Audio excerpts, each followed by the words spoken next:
Hello guys, how are you? Olá pessoal, tudo bem com vocês? Então a gente vai ver aqui sobre o passado do verbo to be, né? Então lembrando que o verbo to be no presente, a gente tem as formas flexionada com am, a conjugação com am, is, are, de acordo com os pronomes, né? Sempre de acordo com o sujeito. Essas são as três formas flexionadas do verbo to be no presente, né? E no passado, e o verbo to be no passado, a gente só tem duas formas que a gente vai utilizar de acordo com os pronomes com o sujeito: was e were. Então esses são o verbo to be no passado. Então o verbo to be no presente é o sentido de ser ou estar. No passado vai ser era, foi ou estava. Então vamos rever aqui. Então são as flexões do verbo to be no passado: was, were. Was é usada com os pronomes I, eu, he, ele, she, ela, it, para fazer referência a pessoa, animais, lugares, objetos.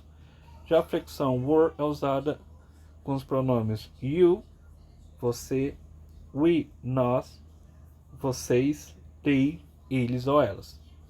Então a gente só utiliza o was praticamente na terceira pessoa no singular, ele, ela, pronome objeto, e também para you, né?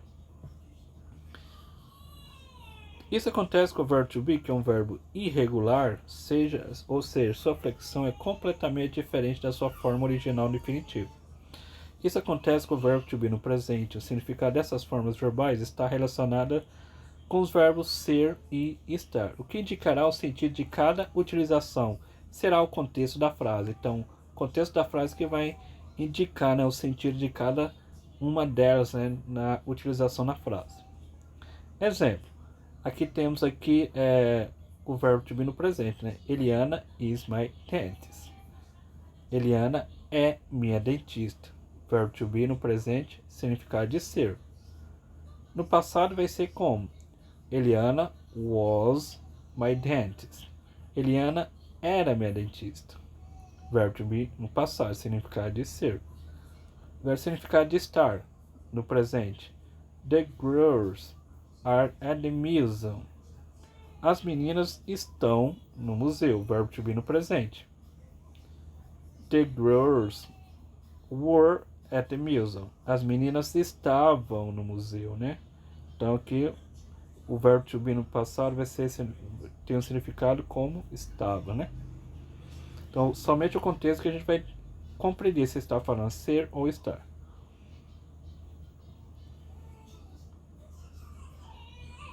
Então, diferente dos verbos, a conjugação do ser e estar em português, a conjugação em inglês apresenta apenas duas formas do passado, né? Que é was e were, que a gente vai distribuir em três formas: na afirmativa, negativa e interrogativa, né? A mesma forma que a gente utiliza para utilizar o verbo to be no presente vai ser no passado.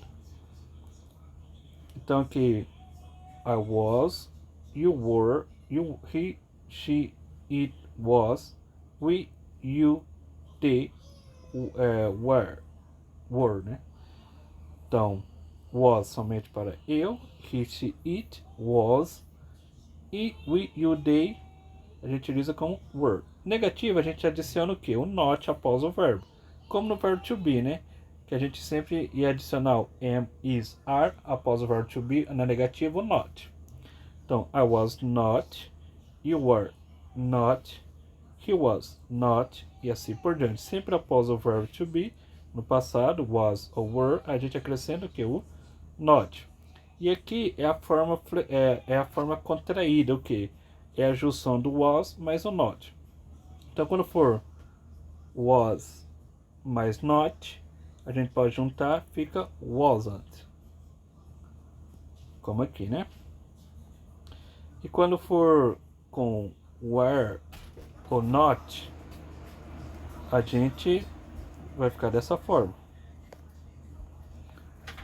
Were mais o not, aí fica weren't, certo? Então eu posso utilizar tanto separado, tanto junto. Que a forma mais assim, básica, mais fácil é de utilizar sempre a forma contraída, né? Do wasn't e weren't, ok? E a interrogativa, que a gente utiliza o próprio verbo para fazer a pergunta, né? Então, o próprio verbo to be no passado vai ser utilizado na frase para fazer a pergunta. Então, por isso que a gente sempre inicia no começo da frase para fazer a pergunta com o verbo, seja was ou were, ok? Então, temos aqui alguns exemplos, né, com o uso delas na colocação da frase. Então, na afirmativa, a estrutura da frase, do verbo, sempre vai ser our de sujeito mais verbo, né? Então, they were at school, eles estão na escola, que é no presente, né? No passado vai ser they were at school, eles estavam na escola. I'm late, estou atrasado. I was late. He's my teacher, ele é meu professor. No passado, he was my teacher, ele era meu professor. É negativo, a gente só que acrescenta o not após o verbo, né? Então, aqui no caso, no presente, they are not. Aí no passado, they were not. Eles não estavam na escola. I'm not late, eu não estou atrasado. E aqui vai ser was not, eu não estava atrasado. Então é só adicionar o que? O not após o verbo. He was not my teacher, ele não era o meu professor. E a contract form, que é a forma contraída, né? Que é a forma negativa, também pode ser expressa através da forma contraída, onde a flexão was, were, é unida ao advérbio de negação not. Vejamos assim. Então, they were not, eu posso usar sem separar, né? O verbo to be no passado mais o not, ou they weren't. Tudo tem o mesmo sentido, a mesma função. They were not at school, eles não estavam na escola. They weren't at school, eles não estavam na escola. I was not late, eu não estava atrasado. E no caso, wasn't, que é os dois juntos. Was not, wasn't. E interrogativo, como eu disse, né, que a gente utiliza o próprio verbo para fazer a pergunta. No presente sim, no verbo to be no presente é o is, am ou are, né, para fazer a pergunta. E no passado a gente pode utilizar o was e o were, né? Que é sempre no início da pergunta. Aí, fazendo aqui uma referência, né, que pode acontecer, né? Uma situação condicional que não pode mais acontecer, ou seja, uma suposição irreal, que é excepcionalmente, que usaremos a flexão were com todos os pronomes. Observe, por exemplo, uma música If I Were a Boy, da Beyoncé, né? If I were a boy, I think I could understand how it feels to love a girl. I swear I'd be a better man. Se eu fosse um menino, acho que eu conseguiria entender como é amar uma menina. Eu juro que seria um homem melhor. Nessa situação condicional, então a condição necessária para que outra situação aconteça, né? Então, if I were a boy, se eu fosse um menino, né? Então, nesse caso, a gente utilizaria, então, como exceção, né? Que, já que é uma condição necessária para que a outra aconteça, né? Se eu fosse um menino, né? Então, nesse caso, eu vou utilizar o were, né? Porque se fosse utilizar na forma correta, seria o que? O was, né? Mas a referência é o que? É um menino, né? Aqui seria então I was a boy.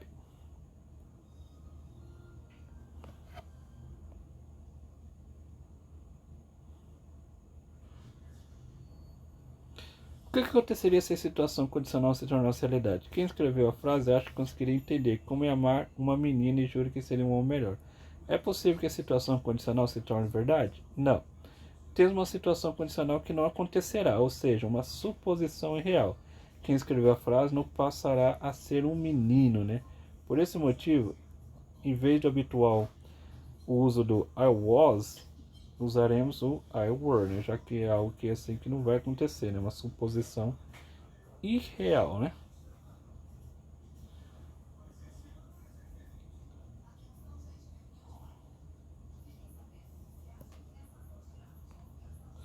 Aqui tem as atividades, né? Que vocês vão utilizar que a gente vai usar então uma atividade de fixação com o verbo to be no passado. Aí temos aqui, né, o texto in those days, naqueles tempos, né? Então a gente vai utilizar no passado, né? Então vocês observam que no texto, né, o uso do verbo to be no passado, né, principalmente do was, de acordo com o pronome, né, que é exigido, né? Então aqui were, my name is Anna Smith. I am 65 years old now. Meu nome é Anna Smith e eu tenho 65 anos de idade agora. Ela vai falar um pouco da vida dela, né? Então, um texto de compreensão, vocês vão fazer aí. Aí tem essas perguntas em relação ao texto, né? Is Anna Smith young or old? Anna Smith é jovem ou idosa? Aí vocês vão... How old is she? Quantos anos ela tem? She lived, ela morou ou ela viveu onde? In downtown, in a farmer ou in a big city? How was her life? Como era a vida dela? Very easy, very difficult. Anna Smith family was. Como era a família dela, né? A família dela era como? Como era a família dela? Small ou big? Bem como ser compreendido, o texto era sobre o que é a vida de ambos. Você observou que há contraste entre a vida de hoje com como era em outros temas ilustrado com o verbo to be no presente e passado.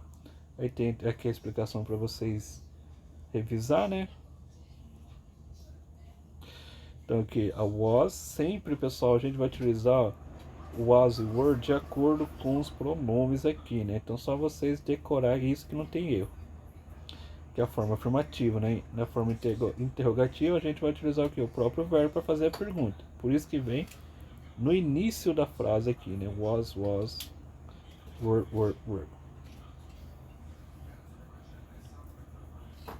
E na negativa, né? Que é acrescentar o was ou were ou o not, né? Após o verbo, né? Então sempre acrescentar o not na negativa depois do verbo, que é were ou was. E a forma contraída, né, que é a junção dos dois, quando eu junto were mais o not é weren't. Quando eu junto was mais o not, fica wasn't. No texto também aparece o verbo there to be, né, de haver no passado. O verbo haver, tanto no passado como no presente, possui somente duas formas. Então, there is, que é há no presente, né, e havia, there was. Existia no singular. Agora no plural fica como? No plural no presente, há, que é existem, é there are. No plural no passado, haviam ou existiam, é there were. There were. Aqui tem alguns exemplos na forma afirmativa, né? There was a boy in the class. There were boys in the class. Havia um menino na classe. Havia meninos na classe. Havia um menino na classe e havia meninos na classe, né? Então, plural, singular was, plural were. E a negativa forma, né? Forma negativa, só acrescentar o que? O not após o verbo, né? There was not a boy in the class. Não havia um menino na classe. There were not boys in the classes. Não havia meninos na sala, né? Agora vocês vão fazer no caderno de vocês aí, né? Respondendo de acordo com... aqui, né? Então, de acordo com o sujeito, com o pronome aí, né? A frase, né? Então, vocês vão escrever com there was ou there were, ok? Então, aqui, a garden in front of the school. Havia um jardim de frente da escola. Vai ser there was ou there were. Quando for singular, there was. Quando for plural, there were. Selecione a forma correta do verbo to be no passado. Então vocês vão selecionar aqui qual que é a forma correta. Quando for com I, é só vocês voltar aqui, né? I é o que? É o was. Então no caso aqui é was, né? Então vocês copiam aqui was. I was tired yesterday. I'm tired again today. Então só vocês fazerem de acordo com as opções aí. São duas, né? Depois complete com was ou were. Novamente aqui, né, de acordo com o sujeito. Onde que for was vai ser was, onde que for were. Mude as frases para afirmativa e negativa, né? Então aqui todas as frases estão na interrogativa, né? Por isso que o verbo está aqui na frente, porque está na interrogativa. Agora vocês vão passar para a afirmativa. Na afirmativa é só vocês inverter, né? Troca. Aqui é were, então vai ser o quê? O primeiro sujeito ou pronome. Então James. É só inverter. Deixa eu diminuir aqui.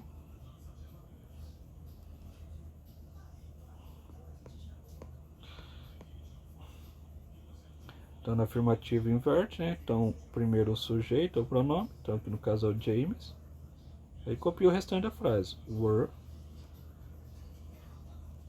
Peraí, não é James e... James and I, né? O sujeito da frase. James e eu. Então, James and I in New York. Aí copia o restante aqui. Last month, né? James e eu estávamos em Nova York no último mês, né? No mês passado. Na negativa fica como? Só copiar então James. Opa, esqueci de colocar aqui. And I, o were aqui, né? Que ficaria bem aqui, né? Were. Na negativa, James. Deixa eu afinar aqui. James and I, James e eu, were, na negativa, né? Mais um not, were not, in New York last month. Aí só copiar o restante aqui, tudo, né? James e eu não estávamos em Nova York. Were the birds hungry? Aí vocês vão só inverter na afirmativa, né? Primeiro o sujeito, depois o verbo.